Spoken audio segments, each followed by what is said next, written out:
Le grand dialogue. Le grand dialogue de l'émission de débat du studio Tamani sur votre radio. Le grand dialogue. Mesdames et messieurs, bonsoir. Au menu du Grand Dialogue de ce soir, la francophonie, un thème dont le choix n'a absolument rien de fortuit avec la célébration hier lundi donc, de la journée internationale de la francophonie. On dit de l'Organisation internationale de la francophonie qu'elle est la deuxième, elle est devenue aujourd'hui la deuxième plus grande organisation après l'ONU. Mais comment se porte réellement l'espace francophone à cette date? Qu'est-ce que la francophonie a apporté véritablement dans les liens entre les pays qui ont donc en partage la langue française? L'anglo-américain constitue-t-il une menace pour le français? La promotion de la langue française, la langue de Molière dans des pays comme le Mali, n'a-t-elle pas d'impact sur les langues nationales? Ce sont là quelques-unes des questions que nous allons adresser à nos invités qui sont Moussa Fadiko, il est le représentant du Mali auprès de l'OIF, il est ancien ministre de l'Éducation. Nous avons également dans ce studio Gouro Dial qui est le directeur national de l'éducation non formelle. Au téléphone, nous avons Clément Dambélé, il est politologue, il se trouve présentement en France. Et également, nous aurons en ligne notre invité, mais cela sera confirmé donc d'un moment à l'autre. Le grand dialogue. Bienvenue à toutes et à tous. La journée internationale de la francophonie, c'était donc hier lundi. Quelle est la portée réelle de cette célébration pour un pays comme le Mali? Je pose la question en premier lieu à vous, Monsieur Moussa Fadiko, vous qui êtes ancien ministre et vous êtes le représentant de l'OIF, du Mali auprès de l'OIF. Merci beaucoup. Je pense que le Mali est un pays francophone. Le Mali est donc un des 84 pays sur notre planète qui appartient à l'Organisation internationale de la francophonie. Notre hymne national est en français. Notre langue officielle, c'est le français. Notre langue d'enseignement en général, c'est le français. Et donc, nous sommes partie prenante de la francophonie. Et il est clair que ceci étant, la célébration de la Journée internationale de la francophonie revêt une grande importance pour notre pays et ses citoyens. Parce que ça nous permet chaque année de redire notre appartenance à cet espace et de redire notre communauté de destin avec l'ensemble des pays appartenant à cet espace. Et de célébrer avec les autres pays appartenant à cet espace notre langue commune, qu'est le français. Mais ce n'est pas que le français, c'est toutes les langues appartenant à l'espace francophone. C'est-à-dire toutes nos langues nationales, toutes nos langues maternelles font partie de cet espace et sont célébrées en même temps que la langue française ce jour-là. Même si la langue que nous avons en partage, la langue que nous avons en commun, c'est le français. Et c'est elle qui constitue le lien très fort donc, entre nos États, entre nos peuples, entre nos populations. Gouro Dial, vous, en tant que directeur national de l'éducation non formelle, quel sens donnez-vous à cette date, la célébration de cette journée internationale de la francophonie? Comme Monsieur le ministre vient de le dire, cette journée a une importance capitale pour nous.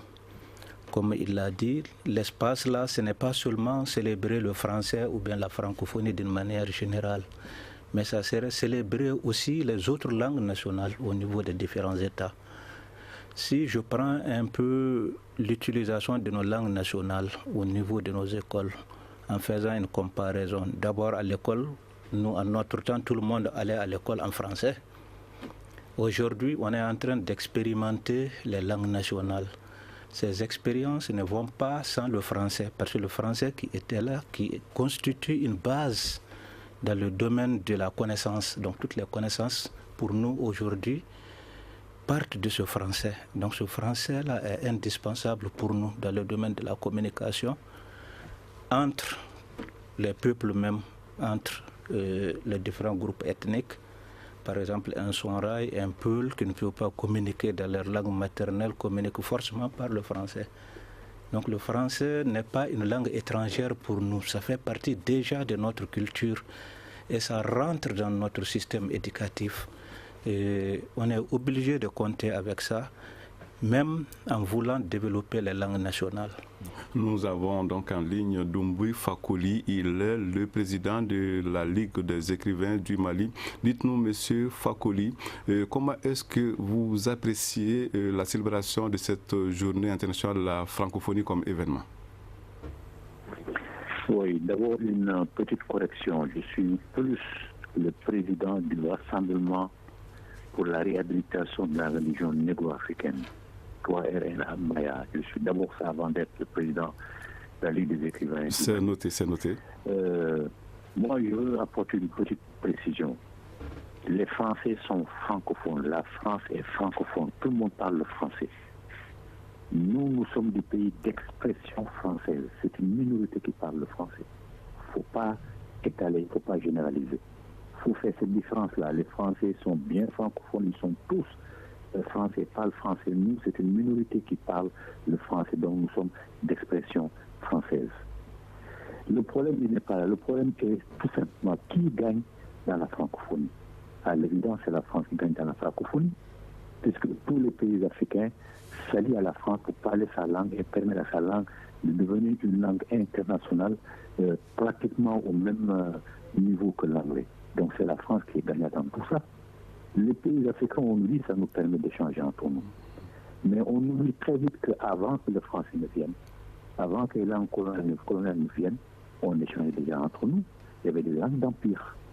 C'est ça qu'on oublie.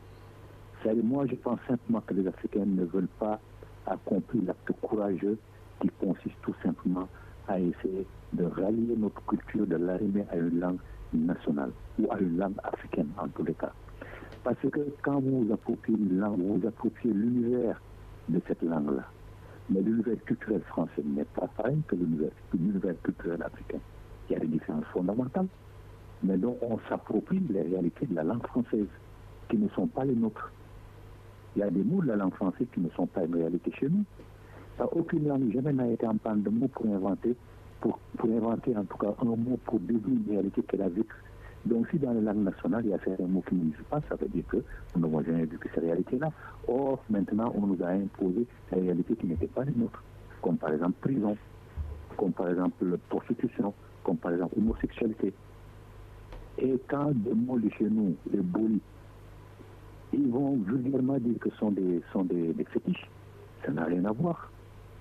Donc je pense qu'il faut avoir le courage de dire tout simplement que cette francophonie-là, ça nous sert bien sûr, mais ça sert davantage la France. C'est la France qui tire le maximum d'intérêt de cette francophonie. Nous avons Clément Dambélé, il est politologue, il est en ligne, il se trouve à Metz. Monsieur Dambélé, dites-nous, le fait qu'un pays comme le Mali fasse partie de l'espace francophone, qu'est-ce que ça apporte aux Maliens? Bonsoir tout le monde. Qu'est-ce que ça apporte aux Maliens? C'est la dimension linguistique. Vous savez, avant de me lancer, je vais juste faire une petite rectification en ce qui concerne l'intervention de l'ancien ministre M. Diko. Il a dit tout à l'heure que le français c'est la langue officielle et le français c'est la langue nationale. Alors je rectifie, le français c'est pas la langue nationale du Mali. Le français c'est la langue officielle, c'est la langue d'instruction également. Cela dit, qu'est-ce que la francophonie, vous allez réagir, le français oui, vous entendez. Allez-y, monsieur Dambélé, allez-y. Non, je demandais si vous m'entendiez. Allez-y, vous aurez l'occasion, monsieur le ministre, de réagir. Allez-y. Voilà, qu'est-ce que le français apporte aujourd'hui au Mali, et notamment dans l'espace francophone, c'est une dimension linguistique. Vous savez, cette langue permet aujourd'hui à différents peuples de pouvoir se comprendre, de pouvoir s'exprimer, de pouvoir se rencontrer et de créer le dialogue et la compréhension. Ça, c'est très important du point de vue intellectuel, du point de vue d'échange culturel, du point de vue d'échanges commerciaux, si on peut aller dans ce sens. Maintenant, je pense qu'aujourd'hui, on se pose un certain nombre de questions concernant le français et la francophonie parce que ça fait deux choses différentes. La question qu'on pose aujourd'hui, je pense que nous allons rentrer dans le vif du sujet, c'est que la francophonie, elle sert à quoi aujourd'hui aux locuteurs du français. La francophonie, elle sert à quoi? Aux anciennes colonies françaises. La francophonie, elle sert à quoi en dehors de son espace même? C'est la question qu'il faut poser aujourd'hui. C'est une question substantielle et existentielle pour le français, pour la francophonie, pour se dire, mais cette langue que le français, lorsqu'on quitte l'espace francophone, elle sert à quoi? Quelle est la défense aujourd'hui au sein même de la francophonie et quel est l'effet du mécanisme psychique de la francophonie à l'intérieur même de son espace et quelle est la politique efficace, une politique qui va au-delà de la considération métropolitaine qui est la France, alors que la francophonie, je reviendrai là-dessus, elle n'est pas célébrée vraiment en France. Quand vous demandez à un Français en France la francophonie, il va vous dire, écoutez, moi je m'en fous, je ne connais même pas, et je suis sûr que plus de 70% des Français ne connaissent même pas la francophonie, et ils s'intéressent. Donc la France, même Paris, ne s'intéresse pas vraiment de la francophonie en dehors de son aspect politique. Maintenant, je veux bien la francophonie parce que je m'exprime en français, parce que je pose cette culture à travers sa dimension linguistique, mais la question qui se pose aujourd'hui, c'est de savoir à quoi ça sert la francophonie à l'intérieur de l'espace francophone, notamment les États africains. Monsieur Dambélé, nous allons vous retrouver dans un instant, le temps de retourner dans ce studio pour permettre à monsieur le ministre de réagir. Il y a eu beaucoup de choses, hein. Il y a eu beaucoup de choses, je pense, par rapport au premier intervenant. Le Mali est un pays francophone. Le Mali appartient à l'Organisation internationale de la francophonie. De ce fait, le Mali est un pays francophone. Bon, nous ne sommes pas des Français, mais nous nous exprimons en français, nous nous exprimons dans nos langues aussi. Et ce n'est pas une minorité qui parle le français au Mali. Je pense qu'on fait l'amalgame assez souvent. Toutes nos écoles se font en français. Aujourd'hui, nous avons un taux de scolarisation très important. Nous frisons les 80% au moins. On ne peut pas dire dans ces conditions-là que c'est une minorité qui parle. On a voulu que ce soit la langue d'une minorité, ce n'est pas la langue d'une minorité. Et j'ai commencé par ceci en disant que notre hymne national est en français. Le texte de notre hymne national, il est en français. Notre langue officielle, c'est le français. Notre langue d'enseignement, c'est le français. La langue de la justice, c'est le français. La langue de l'Assemblée nationale, c'est le français. On ne peut pas considérer ça comme un épiphénomène. Ça, c'est notre vie de tous les jours. Notre être profond est profondément ancré dans l'expression francophone. Oui, mais cet univers-là, ce n'est pas un univers uniforme. Ce n'est pas un univers, je ne sais pas, qui appartient à la France. Parce que si vous prenez la francophonie c'est sûrement la France, mais c'est tous les pays d'expression française. Et c'est tous les écrivains, c'est tous les chercheurs, c'est tous les scientifiques, c'est tous les hommes de culture, c'est tous les artistes qui s'expriment en français. Et ce n'est pas que des Français. Ça va très très loin au-delà de la France. Et ce fonds culturel-là, aujourd'hui, qu'englobe le français, n'appartient pas à la France. Il appartient à la France et à nous tous. À nous tous. Nous avons de grands écrivains dont les œuvres comptent dans l'héritage universel. Il est en français, cet héritage-là. Et leur œuvre compte. Des écrivains africains, des écrivains maliens, des écrivains antillais. Vous savez, leur part dans le français est énorme. Et vous voulez quoi? Donner tout ça à la France en disant que oui, c'est un héritage néocolonial, etc., colonial. Non, moi je ne m'exprime pas en tant que ressortissant d'un pays anciennement colonisé. Je m'exprime en tant que pays souverain qui a décidé d'appliquer une politique, une vision du monde et d'apporter ce que sa souveraineté permet à l'échange donc international. Studio Tamani, nous allons nous retrouver pour la suite de ce débat dans un instant. Vous écoutez Studio Tamani, votre avis nous intéresse. Écrivez vos commentaires et suggestions sur la page Facebook et dialoguez avec nous. Studio Tamani, c'est aussi les réseaux sociaux. La francophonie, c'est donc le sujet du jour. Et on le sait bien, l'Organisation internationale de la francophonie a beaucoup d'objectifs. Parmi ces objectifs, il y en a qui sont donc relatifs à la démocratie, au développement, à beaucoup de choses.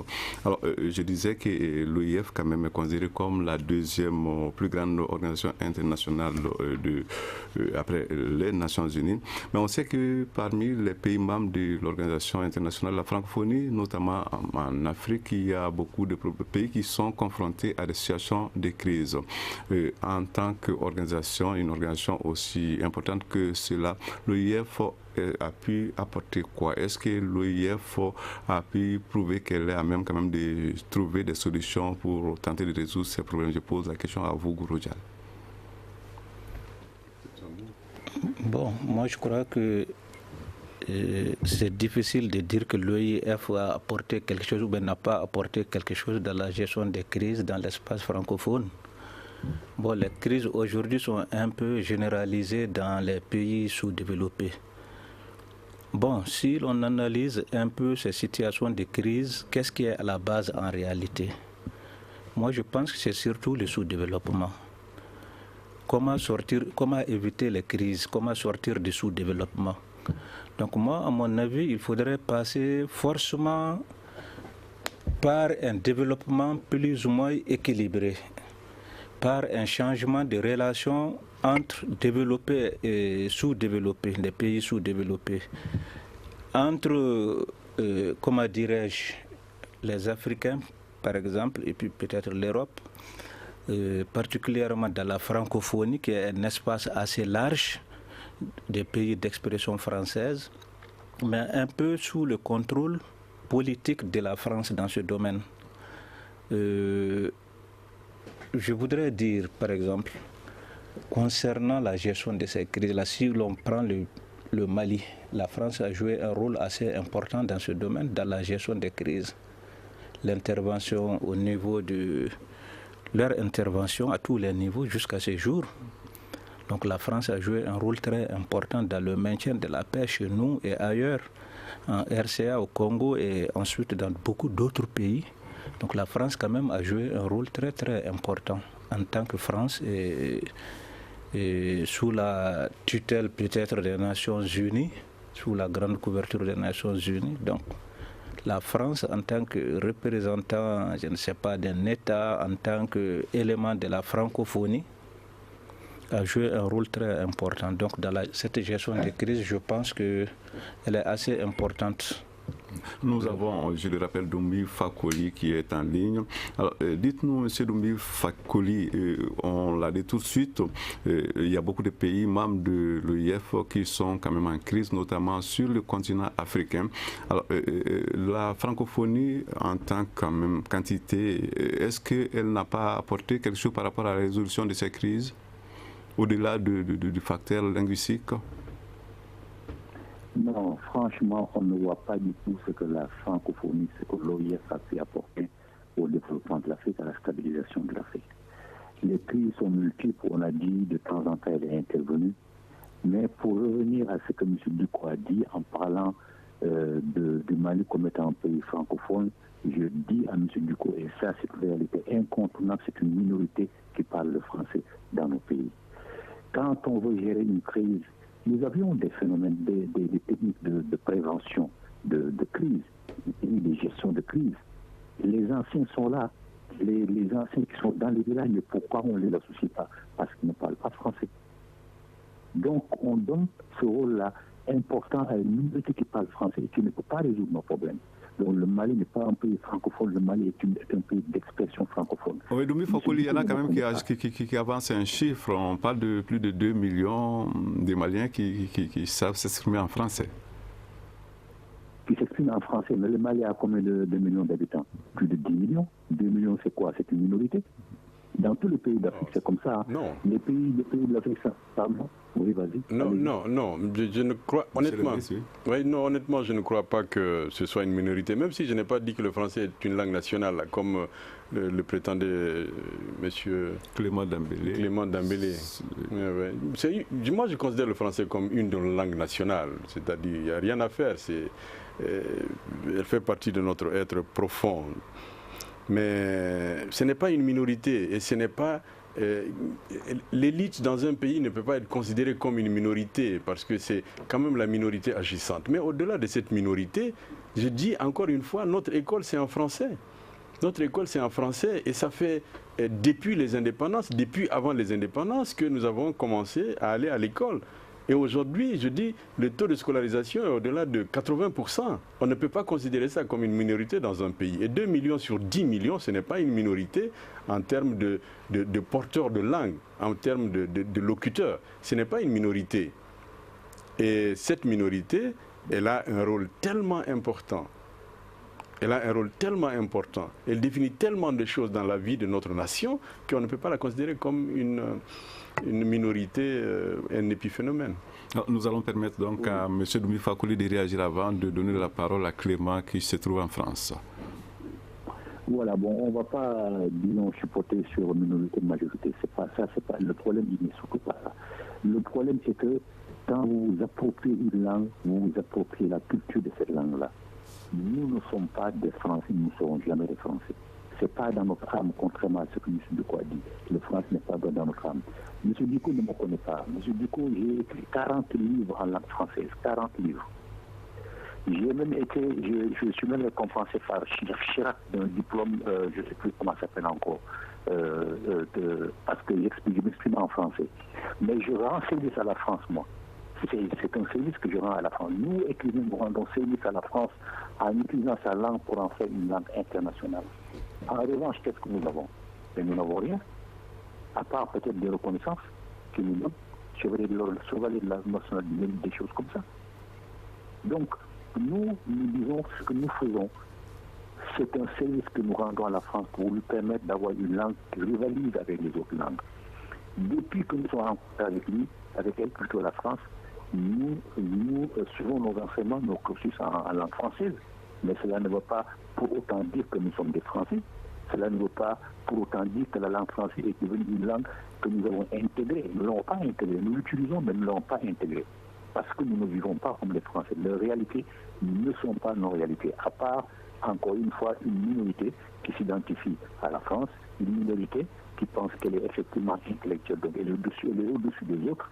Et je dis simplement que si l'OIF n'avait pas cette influence-là, parce qu'elle ne doit pas avoir cette influence, si on associait les garants de nos traditions, qui ont géré les crises, qui savent comment on gère les crises, qui savent comment on peut, disons, prévenir les crises, si on le faisait, je pense qu'on n'en serait pas là. Monsieur Doumi Fakoly, parlez un peu plus fort puisqu'on a quelques petits soucis avec la ligne. Oui.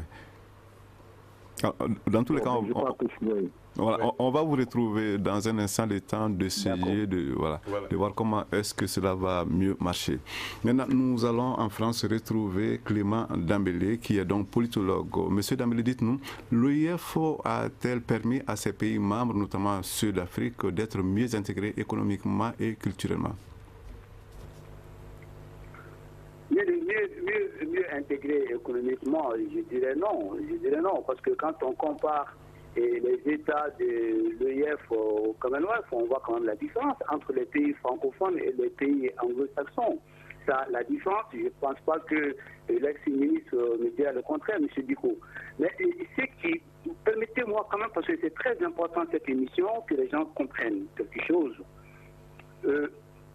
Quand j'ai passé mon doctorat de langue et littérature française, j'avais dit une chose, la langue française me permet de m'exprimer, je ne m'identifie pas dans cette langue, parce qu'elle ne me permet pas d'exprimer la profondeur de ma pensée et de mon être. Je ferme la parenthèse. Je vais simplement dire qu'aller au point aujourd'hui de dire que le français est notre langue nationale, franchement, faut que je rectifie. Ça dépasse toutes les compréhensions, même si, avec tous les respects que je dois à M. Diko, la langue française n'est pas une langue nationale, elle ne doit jamais être considérée comme la langue nationale du Mali. Pour la simple raison que lui-même dit que apparemment, le Mali est... Oui. Je crois savoir qu'il y a peut-être une petite incompréhension à ce niveau. On va donc permettre peut-être à M. le ministre de vous répondre. Voilà. Non, mais monsieur Clément, je pense que Je vous laisserai M. Diko répondre après. Je vous laisserai me rectifier si je me trompe. Vous vous trompez. Je considère tout au plus le français comme une de nos langues nationales. Une de nos langues. Ce n'est pas notre langue nationale, c'est notre langue officielle. Mais c'est une de nos langues. Parce que vous faites toutes vos études en français, toute votre vie. Attendez. Je voulais parler. Juste une chose. Une langue nationale, c'est quoi? La définition d'une langue nationale, du point de vue socio-linguistique, c'est quoi? Je vous pose cette question. Mais répondez à la question vous-même. Répondez à la question vous-même. Moi, je réponds comme je vous ai posé la question. Alors, si vous n'avez pas la réponse, moi, je réponds. Oui. Une langue nationale est définie du point de vue socio-linguistique comme une langue qui détermine un territoire, une langue qui détermine une histoire, une langue qui détermine une culture, une langue qui détermine une identification ethnique.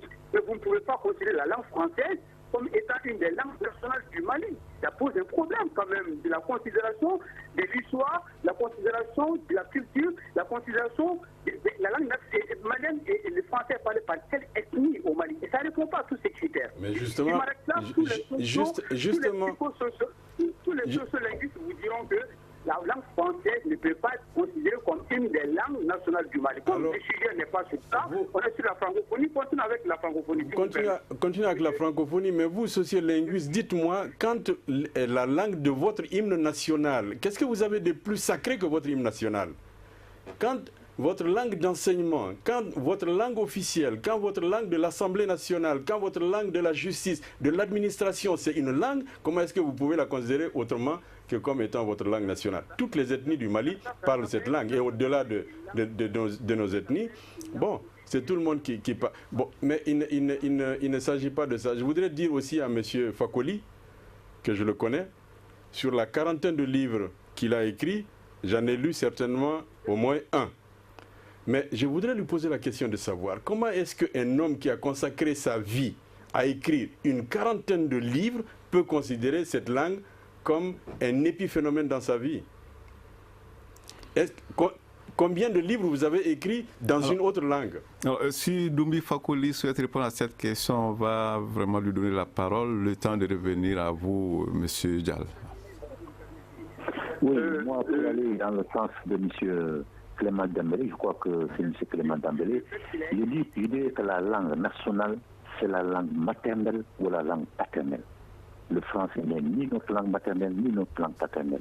Le français ne peut pas être notre langue nationale. Elle est une langue d'utilisation. On utilise le français. On l'utilise pour nos besoins, pour faire nos échanges, et on lui rend surtout service. Je crois que ça, c'est le rôle de la langue française. Vraiment, il ne faut pas lui donner un rôle supérieur à ça. Elle ne peut pas être notre langue nationale.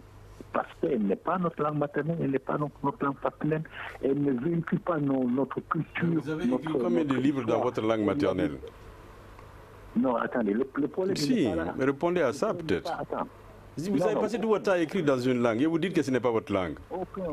Aucun, M. Diko, je n'ai écrit aucun dans une autre langue. Mais comment est-ce que vous pouvez dire que ce n'est pas votre langue première, la plus importante d'ailleurs? Non, c'est ma langue d'expression avec les étrangers. Quand je suis au Mali, je parle bamana, en tout cas... Mais vous écrivez pour les étrangers?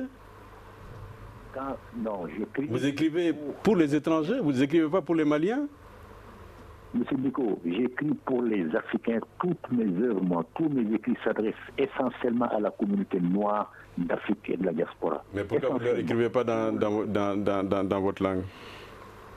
Mais on est d'accord sur ça. On l'utilise. De toutes les façons, on n'est pas là entre défenseurs de la langue française et défenseurs de la langue nationale. Je pense que nous allons nous tourner du côté de Gouro Dial, le directeur national de l'éducation non formelle. Voilà. Laissez-moi terminer. Alors, en une phrase alors. Ce que vous faites là, c'est un peu de restriction. Laissez-moi terminer. J'ai dit la langue française, ce n'est pas notre langue nationale parce qu'elle n'est ni notre langue maternelle, ni notre langue paternelle. C'est une langue d'utilisation. On l'utilise pour nos besoins. Moi, je l'utilise pour communiquer avec mes frères, mes sœurs, mes enfants qui sont dans la diaspora et qui sont en Afrique.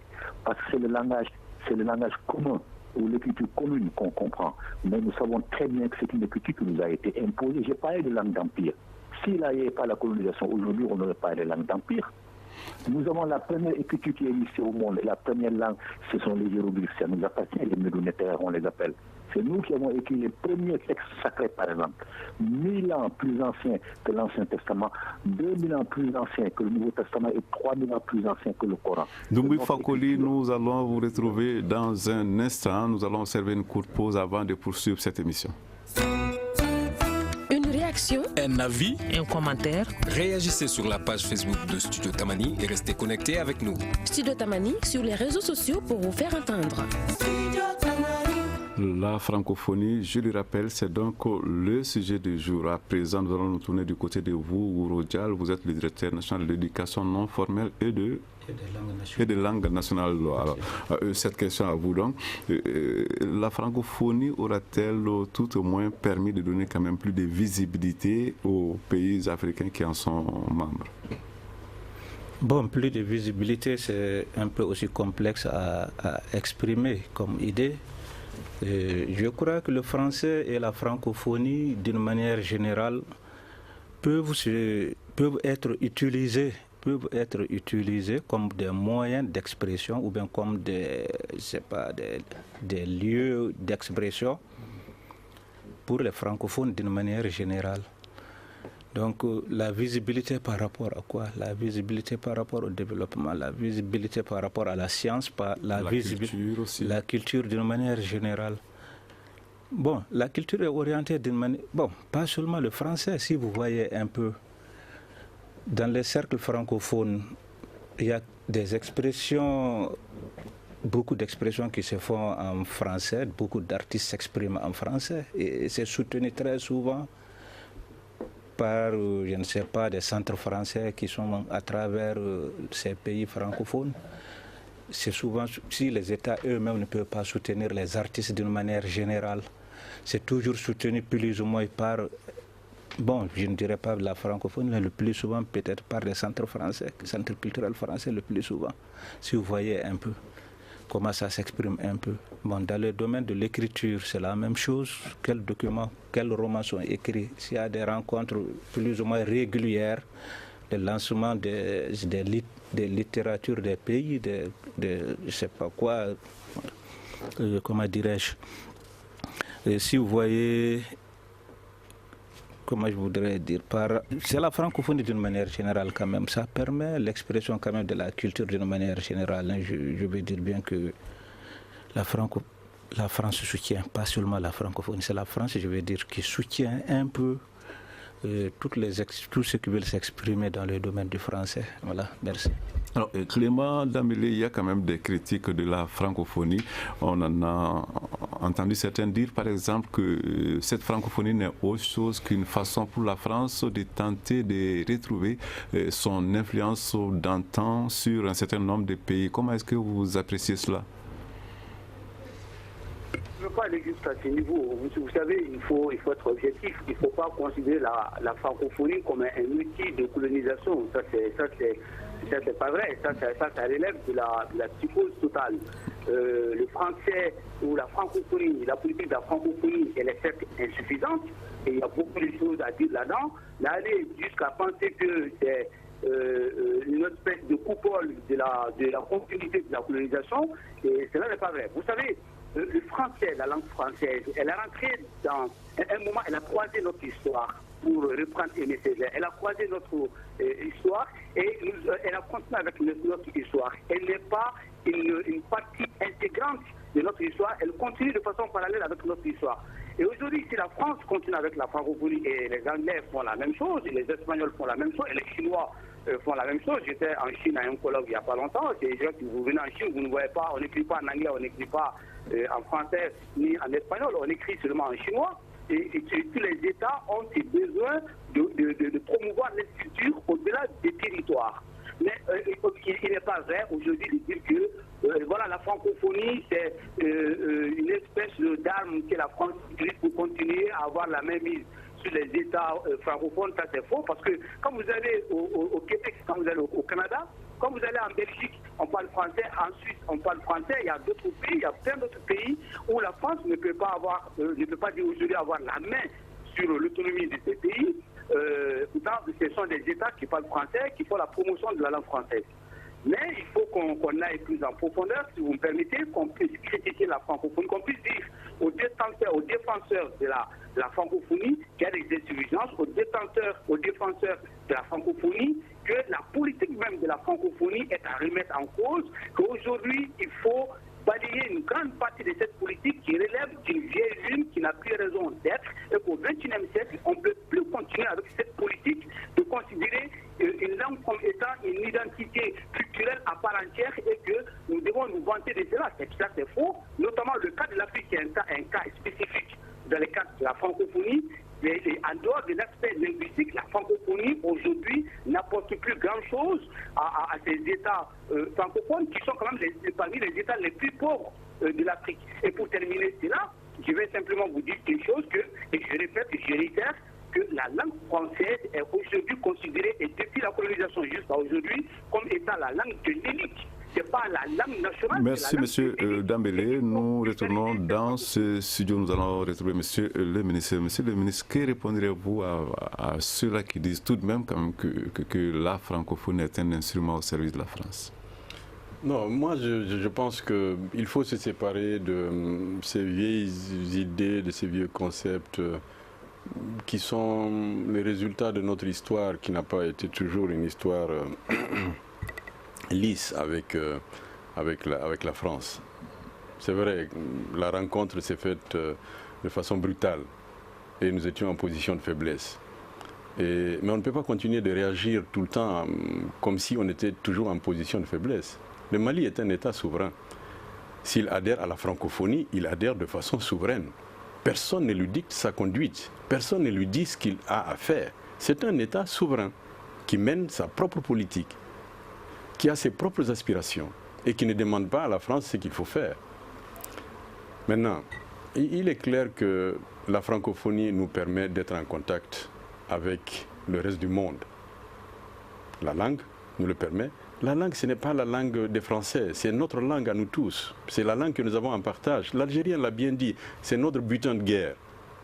C'est notre butin de guerre. On nous a colonisés, et puis la colonisation est terminée, ceux qui nous ont colonisés sont partis, mais il y a quelque chose qui est resté. La langue, on l'a captée, on l'utilise à nos propres fins, à notre propre besoin. Ce n'est pas pour la France, ce n'est pas pour les Français. On n'est pas des Français, on n'est pas des... Mais on s'exprime dans cette langue-là, et Césaire le dit, on lui fait des bâtards. Donc notre expression, ce n'est même pas l'expression des Français. Quand vous lisez Césaire, c'est Césaire, c'est Aimé Césaire, ce n'est pas Victor Hugo. Quand vous lisez Senghor, c'est Léopold Sédar Senghor, ce n'est pas Flaubert. Donc notre personnalité, elle n'est pas remise en cause. La langue, c'est un outil et on se sert de cet outil-là. C'est de ça qu'il s'agit. Hein. Cela dit, on est un État souverain avec sa politique, avec ses aspirations, avec ses forces, avec ses faiblesses, et on entre en contact avec le reste du monde comme on le souhaite, pas comme les autres le souhaitent. Donc on n'est pas dans la logique de colonisation ou de néocolonisation ou de revendication identitaire, non, il ne s'agit pas de ça. Doumbi Fakoli, vous êtes toujours en ligne. Est-ce que vous pensez que la francophonie peut être perçue comme une organisation qui n'est pas seulement au service de la France, mais qui sert en fait tous les pays membres? Oui, mais la francophonie, je crois que vraiment, il ne faut pas se faire d'illusions. Pourquoi elle existe? Elle existe pour servir la langue française, point trait. Elle existe pour servir la langue française. Maintenant, comme elle sait qu'elle ne peut pas s'arrêter seulement au niveau linguistique, elle essaie d'insérer d'autres faits comme des interventions politiques, etc. Moi, je dirais que la francophonie, c'est le pendant de la France-Afrique politique. Exactement pareil. Ce que la France-Afrique faisait, c'est ce que la francophonie fait dans le domaine linguistique, dans le domaine culturel. La francophonie n'a pas d'autre mission que ça. Elle est là pour servir la France. Et c'est de bonne guerre, c'est normal que la France utilise. C'est normal pour la France, c'est de bonne guerre. C'est à nous de dire maintenant, bon, écoutez, les choses ont changé. Si nous voulons asseoir notre culture, chacun l'a dit, hein, l'utilisation d'une langue étrangère, extra-africaine en tout cas, c'est un avortement culturel. Et je l'ai dit à plusieurs reprises, parce que nous nous approprions une culture qui n'est pas la nôtre. nous substituons à notre culture une culture qui n'est pas la nôtre. Donc nous essayons de devenir des Français alors que nous ne pourrons jamais nous réaliser dans la peau d'un Français. On peut utiliser cette langue-là, mais en restant nous-mêmes.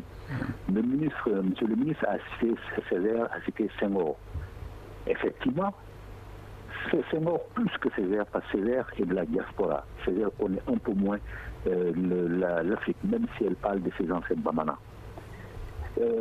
Senghor, lui, a vécu en Afrique. Senghor a fini par comprendre qu'il y a une ambiguïté et c'est lui qui a réussi à imposer le mot essentiel qui n'existe même pas en français. Donc nous, on crée des mots. Et Aimé Césaire a dit, je mets la langue française, je la soumets à mon vouloir écrire. Justement, parce qu'il veut s'affranchir des règles rigides de la langue française. Et aujourd'hui encore, on sait tous les Africains qui sont primés par les prix français sont des Africains qui écrivent exactement comme les Français le veulent. Vous leur soumettez un texte qui ne convient pas, ils vont vous demander de l'élaguer jusqu'à ce que le texte ait perdu complètement sa substance africaine. Alors, on va...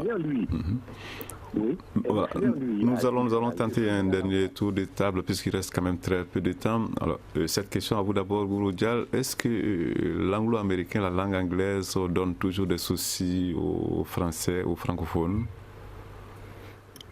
Si nous voyons un peu au niveau international, l'anglais est beaucoup plus répandu que le français. Au niveau des réunions, des symposiums, et de toutes les grandes rencontres internationales, je crois que l'anglais est beaucoup plus utilisé que le français. Bon, si vous voyez un peu aussi, au niveau scientifique, l'anglais est encore un peu plus utilisé que le français dans le domaine des recherches et autres. Bon, au niveau de l'Afrique également, c'est à peu près la même chose. Il y a des pays anglophones, il y a des pays francophones. Donc l'anglais, j'ai l'impression que c'est un peu plus utilisé dans toutes les rencontres internationales.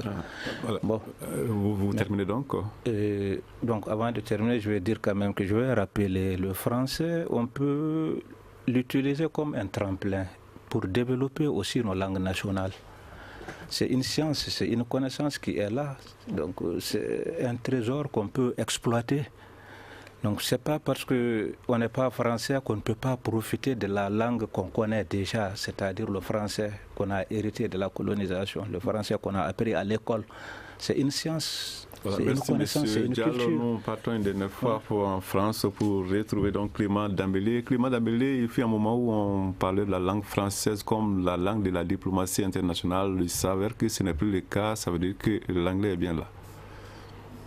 Oui, c'est plus le cas. Mais vous savez, tous les spécialistes disent qu'en 2050, la langue française sera l'une des langues les plus parlées. Et certainement, c'est une langue qui va dépasser l'anglais dans les années 2050, surtout beaucoup avec la contribution de l'Afrique du point de vue démographique. Et ça, les chiffres sont là, on le sait très bien. Cela dit, quand on prend aujourd'hui le français, qu'on le compare à l'anglais, vous savez, je vais vous dire une chose. L'anglais permet cette expression en profondeur de la sensibilité et de la logique. Le français permet l'expression dans la subtilité. C'est-à-dire que quand vous lisez Amadou Kourouma, parce que là j'ai rebondi là-dessus, on a tellement de choses à dire, vous savez, quand vous lisez Amadou Kourouma, Sambène Ousmane, Jean-Marie Adjani... Vous avez 30 secondes, M. Dambélé. Voilà, vous vous rendez compte qu'il y a quand même toujours cette tentative de vouloir exprimer, et même Amadou Ampateba l'a fait, pour exprimer notre état d'âme dans la langue française. Et cela, c'est un exercice très difficile. Alors, voilà, merci M. Dambélé. Maintenant, on va terminer avec vous, M. le ministre. Ce que M. Dambélé dit me rappelle simplement ce qui s'est passé à Dakar, au sommet de la francophonie, quand le président Macky Sall a baptisé le centre où les travaux se sont tenus, a baptisé du nom du président Abdou Diouf. Dans son discours de remerciement, il a dit un moment, permettez-moi que je le dise en Wolof, et il a parlé Wolof pour remercier le président Macky Sall, parce qu'il dit que c'est ça qu'il ressent le plus profondément. Mais il a ajouté, peut-être que mon maître Senghor aurait trouvé des mots même plus justes que ça en français. C'est juste une question de niveau. C'est juste une question de niveau. Cela dit, je pense que la francophonie est un espace très large. donc une grande opportunité. C'est 84 pays et les gens frappe toujours à la porte pour y venir. Je ne vois pas pourquoi est-ce que nous devrions être critiques vis-à-vis de cela. Merci, monsieur le ministre. C'est sur ces propos qui s'achève donc le grand dialogue de ce lundi. Alors, je rappelle que nous étions avec 4 invités. À la mise en onde, il y avait Salim Diouara, régie vidéo, Nouhoum Djiré, à la réalisation Ibrahim H. Diallo, présentation Seydou Fomba. On se retrouve prochainement pour un autre sujet. Le grand dialogue. Le grand dialogue de l'émission de débat du studio Tamani sur votre radio.